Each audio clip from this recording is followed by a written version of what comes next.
Getting back to my New York Knicks. I didn't expect them to be winners of 3 or 4 straight. I expected them to beat the Wizards. I didn't expect them to blow out Philadelphia the other night. I didn't expect them to beat Minnesota the way that they did, but they've done that. And I got to give love where love is due.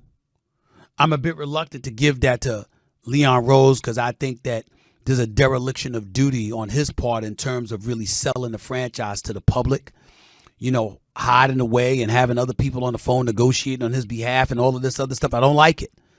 I don't like how he's failed to ingratiate himself with the public at large. I don't like it. But in the end, the New York Knicks do look better. OG Anunoby is an upgrade. Defensively, significantly, I might add. Offensively, he doesn't get in the way of Jaylen Brunson and Julius Randle, who've really stepped their games up. Albeit Julius Randle only had 8 points against Philadelphia. That's beside the point.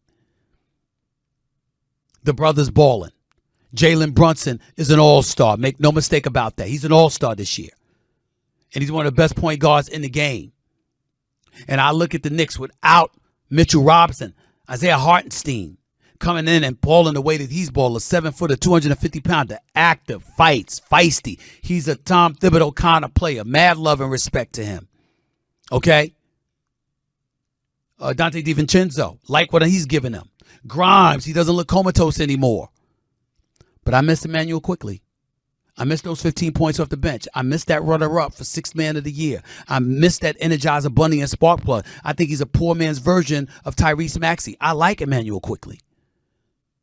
And I think the Knicks are going to miss him. And as elite as I think their defense is, as important as I know defense to be, I am a bit concerned as to whether or not the New York Knicks are going to be able to make any noise in the Eastern Conference. Now, I will say I like this. Right now, they've moved up from a 7th or 8th slot to the 5th seed in the Eastern Conference. I think that's incredibly important because I think for the New York Knicks to really have the potential to make some noise, I think it's incredibly, incredibly important for the New York Knicks to get a top 4 seed. I really believe that. I really believe that. I think that right now, the New York Knicks could beat Philly. They could beat Miami. They could beat Milwaukee, who's a shell of themselves defensively, which is why Giannis has been complaining about them. I truly believe that. I truly believe that. They ain't beating Boston. They're not beating Boston. They ain't beating Tatum and Brown and Porzingis. They're not doing it. With Drew Holiday and Derek White in your backcourt, they're not doing that. They're just not.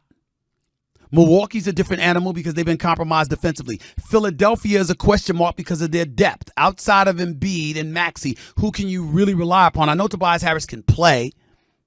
Okay? I know others can contribute, but who can you rely on? And with the Miami Heat, I'm going to say this to you. I thought they had a very disappointing offseason because they didn't get Damian Lillard. They would have had to give up Tyler Hero in that trade. You see Tyler Hero balling? I can't ignore that. This kid out of UCLA, Jaime Jaquez, this kid can play. He's an all-rookie team member. This brother can play. So, considering the size that they have in their backcourt, with Jaquez, with a Butler, with a Tyler Hero, with Bam Adebayo, believing that he should be a candidate for Defensive Player of the Year honors, with some of the personnel they have, with the exceptional coaching of Eric Spoelstra, with the fact that Miami beat the New York Knicks in 6 games in last year's Eastern Conference semifinals. Yes, the Knicks could beat them, but I can't designate them the favorites over Miami.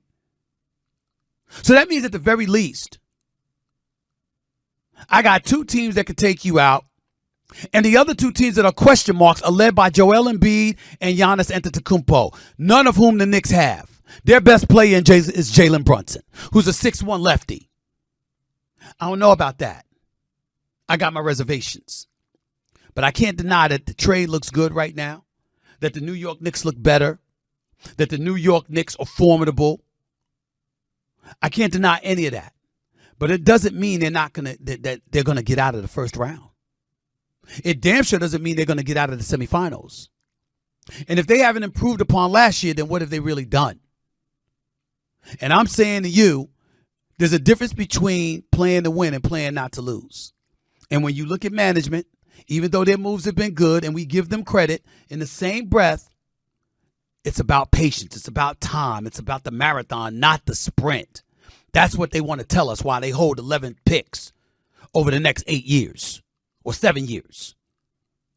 I'm saying at some point in time, you got to pull a trigger. And you got to get a bona fide number one scoring option. Jaylen Brunson should not be your number one option. Julius Randle should not be your number one option. Julius Randle shouldn't be your number two option. They need to get a number one option with Jaylen Brunson as the number two, with Julius Randle needing to be a number three option. That's what they need to do. Whether that's, I think it's a Donovan Mitchell, not a Zach LaVine, not a DeJounte Murray, even though I think DeJounte Murray would be a good acquisition for the New York Knicks, because him in the backcourt, since he has more size than a Jaylen Brunson, him in the backcourt with Jaylen Brunson at the off guard spot, capable of subbing for Jaylen at the one when Jaylen goes to the bench, I think would be good. It's one of the two, him or Donovan Mitchell. But I prefer Donovan Mitchell, who the Knicks are tied with for the 5th seed, by the way, with the Cleveland Cavaliers.